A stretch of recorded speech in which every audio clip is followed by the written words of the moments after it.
Well, the battle lines are really drawn now. The official campaign against an elected regional assembly has begun its fight to persuade people to vote no. Their campaign kick-off comes 3 weeks after we covered the Yes Group launch.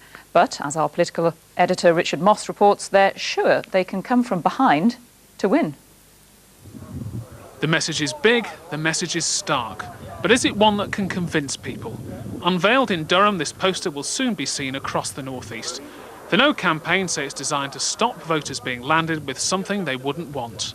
The message we're putting across is politicians talk, we pay. And these proposals put across by the government summarise just that. They can talk, politicians, about regional development, but the government has a veto.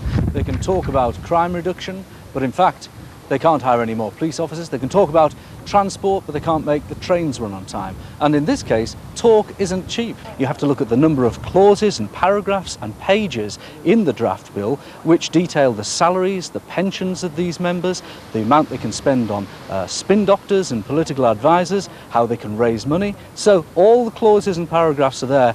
But do their arguments stack up? Rather than more politicians, their opponents say a yes vote would actually mean up to 500 fewer councillors in Durham and Northumberland.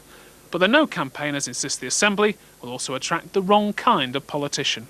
If you have highly paid politicians, do they fight at the corner or do they fight for themselves? Or are they infighting all of the time? No, we don't think it's good value for money. More politicians with big fat salaries, we don't need that, because at the end of the day, we have to pay. It's the council taxpayers of this region. And I don't think we actually want to have to pay more for something that isn't actually going to create anything more for us.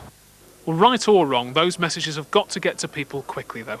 Postal voting slips will start arriving on people's doormats in less than a month. So the No campaign starts its work here, but the polling so far suggests, at least at the moment, they're behind. So these posters and these messages are crucial. We mustn't be complacent, but I'm confident when you talk to people and you get their facts, people do change their mind, actually. People are very cynical and they've been sold a dream so far. When they say that dream isn't true, they will actually vote no. And the same polls that put the Yes campaign ahead do suggest a significant number of people are yet to make up their minds. It's those waverers that are now in the sights of both sides.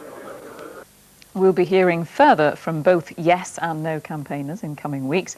But if you want to know more about the debate, then you can log on to bbc.co.uk/North Pole.